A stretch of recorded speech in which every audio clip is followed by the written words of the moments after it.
Hey everyone, this is hard. I never thought I'd be sharing something this personal on the internet, but I'm at a loss. Everything's been churning inside me lately, old wounds, memories I thought I'd buried, and I feel like I'm drowning. Maybe getting it out there, even to strangers, will help. I'm 31, a woman, and divorced. Those words still feel like a brand on my skin, even after all this time. This is about my ex-husband, Liam, and his family. Specifically, his stepmother, Eleanor, and his half-sister, Bethany. Let me tell you, those two were a force of nature, and not the good kind. Liam's biological mother passed away when he was young. Eleanor, who was her best friend, stepped in to help his father, Robert, raise him. Eventually, Eleanor and Robert got married, and a few years later, Bethany came along. Liam always talked about Eleanor like she hung the moon.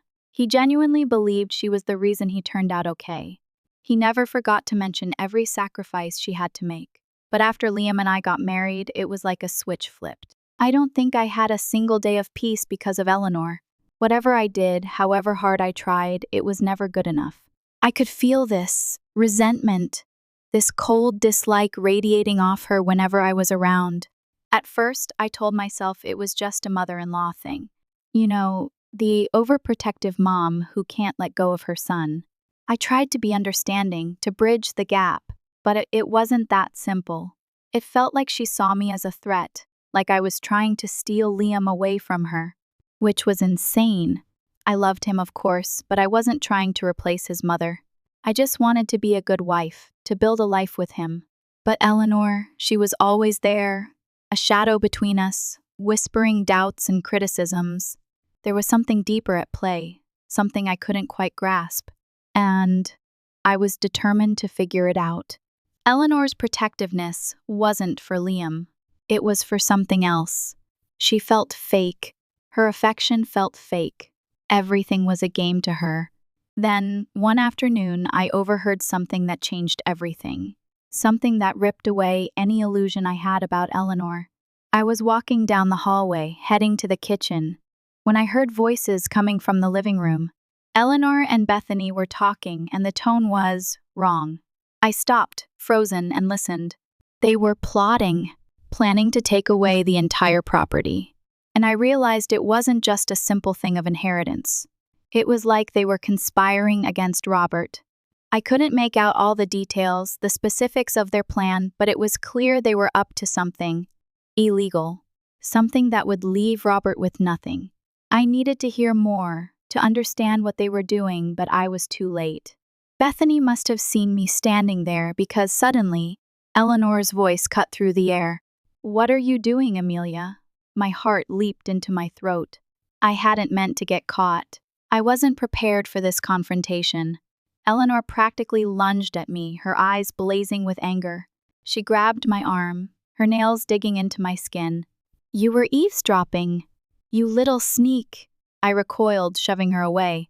"I heard enough to know what you two are planning," I said, my voice trembling but firm. "I'm going to tell Robert. He needs to know the truth." Bethany stepped forward, her expression a mask of innocence. "Amelia, you must have misunderstood. You're twisting things." "No," I said, shaking my head. "I know what I heard. You're trying to steal from your own father." We were arguing, voices rising, when the front door swung open. Liam stood there, his face etched with confusion. "What's going on?" I rushed towards him, relief flooding through me. Finally, someone who would listen. "Liam, I need to tell you something. Your mother and Bethany, they're—" But before I could finish, Eleanor let out a blood-curdling scream. She clutched her chest, her face contorted in pain, and collapsed to the floor. Liam was at her side in an instant, kneeling beside her, his face a mask of panic. "Mom! What's wrong?" "Mom, talk to me!" Eleanor groaned, her eyes fluttering open. She looked up at Liam, her voice weak and strained. My heart, it's breaking. I stared at her, stunned. This was theatrical, even for her.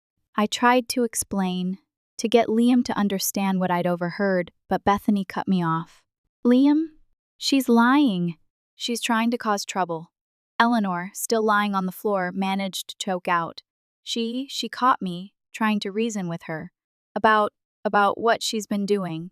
Liam turned to me, his eyes narrowed. What are you talking about? What's she been doing? I took a deep breath, trying to remain calm. They're plotting something, Liam. I overheard them talking about taking the property. I don't know all the details, but it's not right. You need to hear me out. Eleanor started to sob, the sound grating and manipulative. She's lying, Liam. She's trying to turn you against me. After everything I've done for you. Then, she dropped the bomb. I caught her, cheating on you, Liam. I saw her with another man. The air in the room seemed to thicken, suffocating me. I stared at Eleanor, my mind reeling. She was making this up. All of it. Bethany chimed in, her voice dripping with false concern. It's true, Liam. Mom didn't want to tell you, but she's been so worried. She saw them together, holding hands, laughing. It was disgusting. I couldn't believe what I was hearing. They were weaving a web of lies, painting me as a villain, a betrayer. I looked at Liam, pleading with him to see through their charade. Liam, please! You have to believe me. They're making this up to cover their own tracks. They're trying to manipulate you. But it was like talking to a brick wall. He looked at Eleanor, his face etched with concern and disappointment. Is this true, Amelia? He asked, his voice barely a whisper. Were you with someone else? No, I cried, tears welling up in my eyes. It's not true. They're lying. They're trying to destroy me. But my words were lost in the storm of accusations and tears. Eleanor continued her performance, playing the heartbroken mother, the betrayed confidant. Bethany echoed her every sentiment, adding fuel to the fire with her carefully crafted lies. Every time I tried to speak, to defend myself, one of them would interrupt, launching into another tirade of accusations and emotional outbursts. I was drowning in their lies, unable to break free. I started screaming, begging Liam to listen to me, to trust me. You have to believe me, Liam. They're planting these stories to hide their own crimes. Eleanor, sensing her victory, turned to Liam, her eyes filled with tears. She launched into a melodramatic speech about all the sacrifices she'd made for him, how she'd always treated him like her own son, how she could never even imagine doing something that would hurt him. I only want what's best for you, Liam, she sobbed. And if Amelia is capable of this betrayal, then she's not the woman you think she is. She's not worthy of you. I tried to reason with him, to make him understand the truth, but he wouldn't listen. He had already made up his mind. He chose to believe his family, his manipulative stepmother, and his equally venomous sister, over his own wife. It felt like I was trapped in a nightmare, a suffocating, inescapable hell. I pleaded with him, begged him to hear me out, but it was no use. He was blinded by their lies, deaf to my pleas. And then he started yelling. He accused me of disrespecting Eleanor, of causing her pain. He said I was being ungrateful, selfish. The words cut me deeper than any knife. Eleanor seized the opportunity, the perfect chance to seal my fate. She uttered the word that would shatter my world. Divorce, she said, her voice cold and calculating.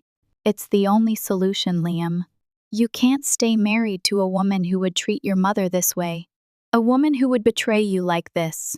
Bethany nodded in agreement, her eyes gleaming with triumph. She's right, Liam. You deserve better. Then Eleanor took it one step further. I even caught her with him. I saw them, she went on, painting a lurid picture of my supposed infidelity, adding details that were both shocking and completely fabricated. I crumbled, tears streaming down my face. Do you have any proof of this? I sobbed, turning to Eleanor and Bethany. Any proof at all? Eleanor turned to Liam, her gaze unwavering. Do you need proof, Liam? After everything I've done for you? After all the years of love and support I've given you, do you really need proof to believe me? He didn't. He believed them. He believed their lies, their manipulations, their carefully constructed narrative of my supposed betrayal. And that's how I got divorced. I won't go into the details of the healing process. It was the most difficult thing I've ever had to endure. The pain was so intense, so all-consuming, that it felt like I was dying inside. I lost weight, I couldn't sleep, I couldn't eat. Just thinking about it makes me want to cry. Just know that it wasn't easy. I changed jobs, moved to a different city. Liam went no contact with me. I was a pariah, and I was miserable for 3 long years. It was difficult to trust anyone, to open up, let alone think about the possibility of dating again. The humiliation and anger I felt were overpowering. The rage and self-doubt lingered. But life went on. It always does, right? I was surviving. Slowly. Very slowly. My spark was coming back. I was building a new life, a life free from their toxicity. And then, my ex showed up again. Yeah, that happened. I honestly didn't want him back. There was a long period where I ached for him, where I secretly hoped he'd realize the truth and come crawling back. But he didn't. He left me to pick up the pieces of my shattered life, to navigate the treacherous waters of betrayal and heartbreak alone. I cried myself to sleep countless nights, convinced that our relationship was irrevocably over. And eventually, with time, the sharpness of the pain dulled, replaced by a dull ache and a quiet resignation. Things were starting to feel normal. I had built a new life, a life without Liam. Then, one evening, I came home from work to find him standing on my porch. He was a shadow in the dim light, his face pale and drawn. For a moment, I thought I was hallucinating, that my grief had finally manifested into a ghostly apparition. But it was him, Liam. He looked broken. He didn't say anything at first, just stood there, his eyes filled with a mixture of pain and regret. I stared at him, a million thoughts racing through my mind. Anger, resentment, confusion, a flicker of something else, something I couldn't quite name. Finally, he spoke, his voice raspy and strained. Amelia, can we talk? I hesitated for a moment, then nodded slowly. I couldn't leave him standing out there on the porch, like a lost soul. Come in. I led him inside to my small, meticulously organized living room. It was a space I had created for myself, a haven of peace and tranquility. The thought of him disrupting that peace filled me with a sense of unease. He sat down on the edge of the sofa, his hands clasped tightly in his lap. He avoided my gaze, staring at the floor as if searching for answers in the carpet. I know I don't deserve this, he began, his voice thick with emotion. I know I hurt you more than I can ever express, and I'm so sorry. He launched into a long, rambling speech, both in person that night and in a flurry of texts and voicemails over the next few days. He talked about how much he had missed me, how he had finally realized the truth about Eleanor and Bethany, how he had been blinded by their lies and manipulations. He apologized for not believing me, for choosing his family over his wife, for the pain he had caused me. He praised me for my kindness, my strength, my unwavering loyalty. He said I was the best thing that had ever happened to him, and that he had been a fool to let me go. They robbed me of everything, Amelia, he said, his voice choked with tears. Everything except you. I stared at him, my heart pounding in my chest. They robbed you of everything, including me, Liam, I corrected him, my voice cold and hard. Don't you dare try to rewrite history. You let them take me. You chose to believe their lies. You handed me over to them. He flinched at my words, as if I had slapped him. I didn't care. He needed to hear the truth. He needed to understand the depth of his betrayal. Should I have been more considerate? Maybe. Seeing him so broken, so full of regret, tugged at something inside me. A tiny spark of compassion, a faint echo of the love I once felt for him. But the anger, the resentment, the pain, it was all still there, simmering beneath the surface. And the thought of forgiving him, of letting him back into my life, felt like an impossible task. It felt like betraying myself. It's been a few days since Liam showed up, and things haven't changed much. He understands, or at least he says he understands, that I'm done, that I'm not coming back, but he doesn't seem convinced. He keeps calling, keeps texting, keeps showing up at my apartment, pleading for another chance. We had a long conversation the other day, where he laid it all out. He said that Eleanor had systematically taken everything from him, his inheritance, his business, his reputation. He admitted that he had been a fool to trust her, to blindly believe her lies. He said he had been so desperate for her approval, so afraid of disappointing her, that he had allowed her to control his life. I was completely in love with her, he confessed, his voice filled with self-loathing. I admired her, adored her. I never thought of her as a stepmother. She was my real mother in my eyes. Only she didn't care about him. She only cared about the money. It's a twisted situation, I know, and I can almost feel sorry for him, seeing him so vulnerable and lost. But what happened to me wasn't okay. I was slandered, betrayed, and tossed aside like garbage. As my husband, the least he could have done was hear me out. But he didn't even bother. He believed those terrible things about me, doubted my integrity, and destroyed our marriage on a foundation of lies. Even if I could somehow find it in my heart to forgive him, I would never forget the humiliation, the pain, the utter devastation he caused me. I was bitter towards him for years, consumed by anger and resentment. But seeing him now, so broken and defeated, has made me realize something. I don't need to be bitter anymore. Karma has a way of balancing things out. I've been reading about the concept of karma recently, and it's been enlightening, to say the least. It's helped me to understand that I don't need to seek revenge, that the universe will eventually deliver justice in its own way. Maybe that's what's happening now. Maybe Liam's suffering is the universe's way of righting the wrongs that were done to me. But does that mean I have to forgive him? Does that mean I have to let him back into my life?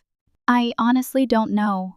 It's been a week since that last conversation with Liam, and things are weird. He's still around, hovering on the periphery of my life. He expects me to be his friend, at least, if I'm not willing to take him back. He's miserable. He's lost everything, his money, his business, his family. He says his friends have suggested he sue Eleanor for unlawfully obtaining his signatures and taking over the entire property. Apparently, she used some legal loophole to transfer everything into her name, leaving him with nothing. But he doesn't have it in him to face her in court. He says he's too exhausted, too broken, too afraid of the fallout. So, being the kind, compassionate person I am, or maybe just the slightly vindictive ex-wife I am, I decided to try my hand at convincing him to take action. I pointed out that he has nothing left to lose, that suing Eleanor might be the only way to reclaim what was rightfully his. To my surprise, it worked. After a few hours of relentless persuasion, he finally agreed that suing her was the right thing to do. However, I made it clear that I want absolutely nothing to do with the case. I told him I would stay far away from it, that I don't want any more drama in my life. He asked me if I didn't want to see her punished, if I didn't want to see her get what she deserves. And I was honest with him. I told him that for a long time I did. I was consumed by the desire for revenge, for justice. But that anger only hurt me. It kept me trapped in the past, unable to move on with my life. I told him that I'll be glad if she gets what she deserves, but I do not want to be associated with it. It will only bring back the bad memories, the pain, the humiliation, and I don't want that. I've picked myself up all alone after a lot of struggles, and I'm not going to let anybody push me back into that dark place again. That's not happening. So, yeah, Liam is finally taking action against Eleanor. I'm staying out of it, and I'm trying to focus on my own life, on building a future that's free from the ghosts of the past. All right, guys, I'm back. It's been about a month since my last update. My ex-husband finally grew a pair and sued his stepmother. And from what I've been hearing through the grapevine, he's likely to win the case. Apparently, the evidence against her is pretty damning. I don't know all the details, and frankly, I don't care. I'm staying far away from it all.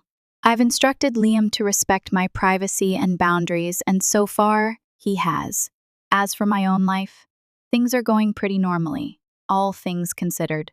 Except for this entire drama swirling around in the background. I'm working, I'm hanging out with friends, I'm trying to enjoy the simple things in life. Honestly, I'm tired of dealing with all this negativity. I just want to live my life peacefully, far away from these toxic people. So, that will be all for my story. Thank you for listening, and thank you for writing such sweet and supportive words. It means more than you know.